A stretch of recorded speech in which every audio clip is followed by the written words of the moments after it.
I contend that work is getting worse for most of us. Now, I know that this might sound negative or overly dramatic, but I'd ask you to hear me out before you leap to judgment. You see, I firmly believe that most employed people are getting an increasingly bad deal when it comes to work, and I want to explain why I've reached this conclusion, why it matters to you, and how to do something about it. Straight off, I want to be absolutely clear that I'm not suggesting that everyone's work is getting worse. I fully recognise that many people are doing great jobs that are well paid, secure and completely fulfilling. There are plenty of excellent employers who care deeply for their workers' welfare and establish employment protocols that ensure the best working conditions. However, plenty of others are caught in a bad work trap, and countless employers facilitate a variety of dismal working practices.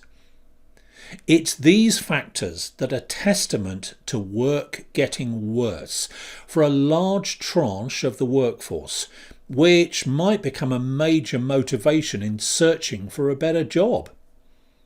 This is day 7 of the 40-day job search.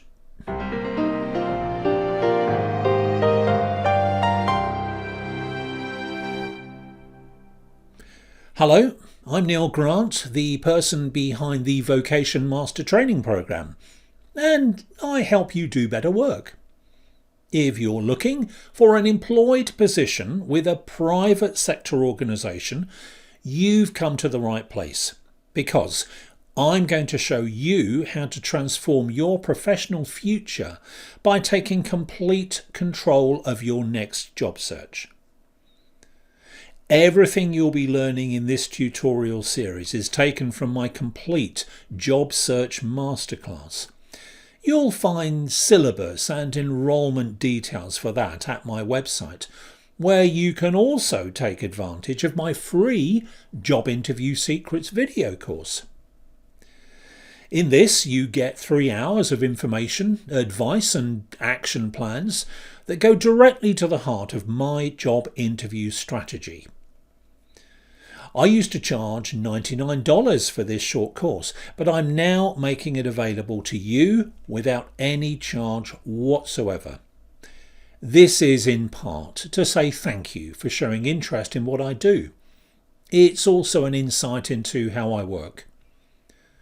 If you want to nail any kind of job interview, you can't afford to miss out on this unique material. Just go to vocationmaster.com for free and immediate access.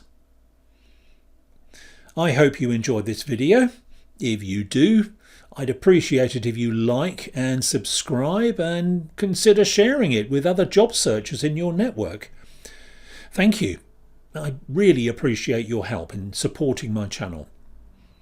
Okay, with those messages out of the way, here's today's tutorial.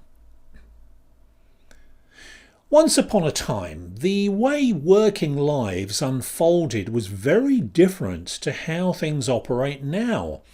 And we don't have to look back farther than a couple of generations to see evidence for this. When I left full-time education in the 1980s, I reasonably expected to follow a predictable career path with all of the associated benefits that come with full employment, and without any fear of being dismissed unless I did something pretty stupid. It was the same for my father, who worked for one highly regarded employer for his entire working life and took advantage of early retirement in his mid-50s. He enjoyed cast-iron job security, regular promotions and a full-scale payout at the end of his working days. Those truly were the days of milk and honey. Within 20 years of him retiring, we calculated that his index-linked pension had already paid out more than he ever earned during the preceding 37 years of his work life. Well, it's a very different matter today, which is where the concept of work getting worse comes in. There are lots of reasons for this situation, but most of them are based on the fact that our jobs are changing in a profound way. For starters, an increasingly globalised environment is leading to a staggeringly different way of doing work compared to the one that my father would recognise, and it's very far from what most of my contemporaries experienced when we joined the workforce. Maybe you're old enough to relate to this too. If not, just ask your parents. So, what's going on to make work worse than it used to be? Well, there are lots of reasons, but some of them are these. If someone in a distant country can do your job cheaper, faster, or better, it's bad news for you. If your customers see a benefit in sourcing materials or services from a supplier the other side of the globe to where you work, it's bad news for you. If political, environmental or commercial factors make your job role redundant, it's also bad news for you. Whatever the upsides of a global workplace, this is the reality of many people's working lives. Employers are becoming more demanding by the day, and it's their workers who are taking the heat. As competition for business increases, as the demand for making money ramps up inexorably, as shareholders prioritise the value of their holdings above all else, the more the pressure is heaped upon the employees who deliver those contracts, profits and dividends. Maybe it was always so, but it's certainly even more so nowadays. Short work contracts and the gig economy are becoming symptomatic of the prevailing hire and fire business culture. A job for life is an unknown quantity for all but the rarest breed of worker. Long hours and excessive workloads, which are overseen by managers who display command and control leadership styles, are the norm. These things, incidentally, lie at the heart of the problem that I spoke about in day 5, according to the authors of the Gallup State of the Global Workplace report. Now, the radicals amongst us might point to an expanding gap between business that's carried out by some notoriously hard-nosed companies that are driven by making maximum profits and paying minimum taxes, and business that's done in the interests of a company's workers, not to mention societal well-being and cohesion. These free thinkers would probably agree that money has to be made, but wonder if increasing levels of employee stress and disengagement are really worth the pain. If you've only recently entered the world of work, you probably don't have any hard-won experience to compare yesterday's workplace with today's. However, if you've been around a while, you might recognise some of these factors and possibly agree with me that they're making work significantly worse than it used to be in terms of security of employment, workload expectations and company pension provision, amongst others. Now, I'm not going to make a case for a return to the days of lifetime contracts, gold-plated retirements and the rest. That ship has sailed. I'm simply describing many people's working lives, particularly if they circulate in the private sector, and doubly so if they work for an aggressively commercial employer.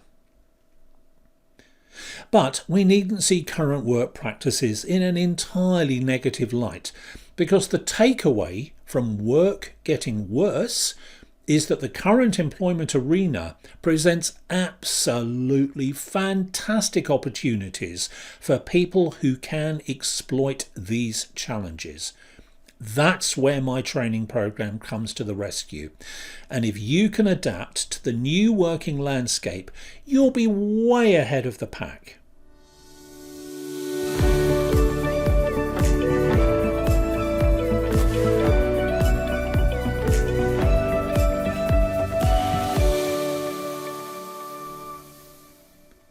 Let's move on with a few ideas about taking advantage of work getting worse.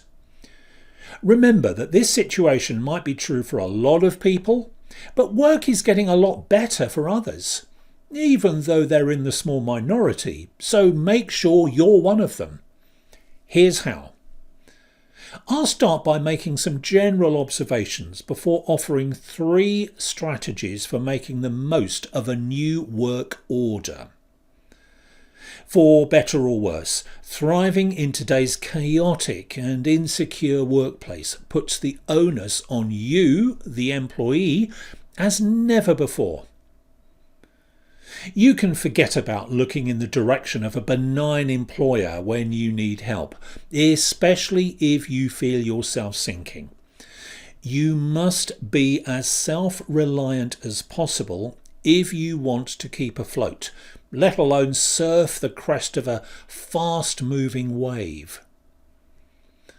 My observations as a teacher before I shifted across into professional training is that young people are not given the sort of necessary vocational education that prepares them for what work will throw their way when they graduate. The same goes for the bulk of the adult working population, which partially explains the value of a program like this one that aims to fill in these gaps.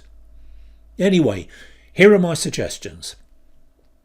First, you need to adjust your way of thinking about the value of work contracts, job security, and how beholden you are to any one employer.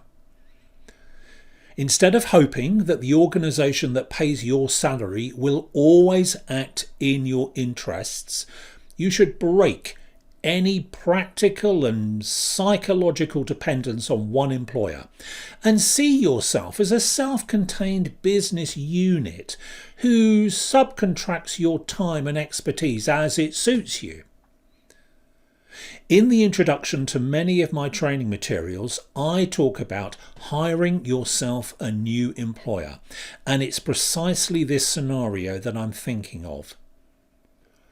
View yourself as a free agent who jumps between employers whenever the need arises, and don't be reluctant to do this as and when it suits you.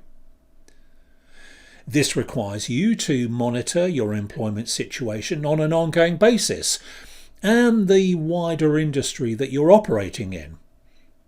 Good information is essential to help you play this game as effectively as possible. I talk more about future planning in an upcoming tutorial. Work diligently to become a linchpin.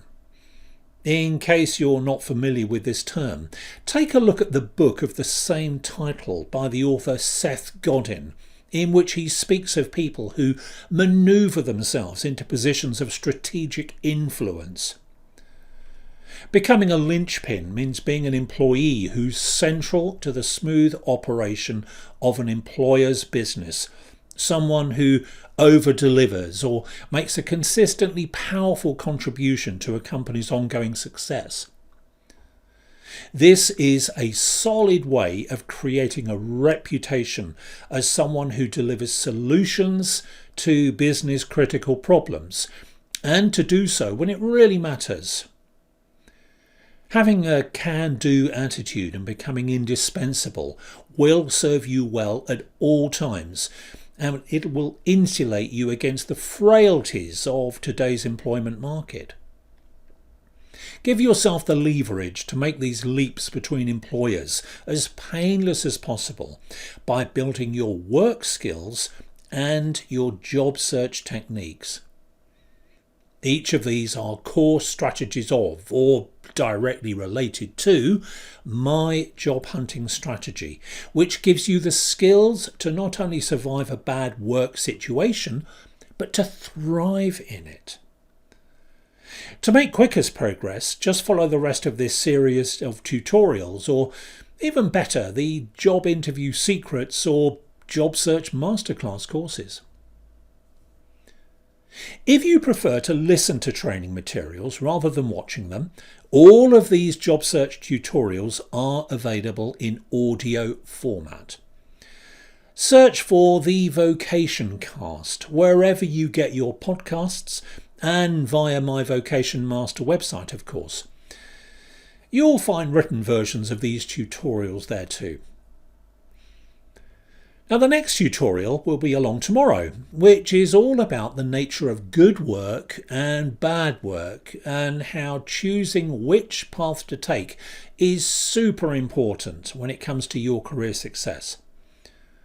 Too many people inadvertently do really bad work, so make sure you check in with this tutorial to discover why doing good work is much easier than you'd imagine. Well, thanks for being with me again. I'll see you soon. Bye for now.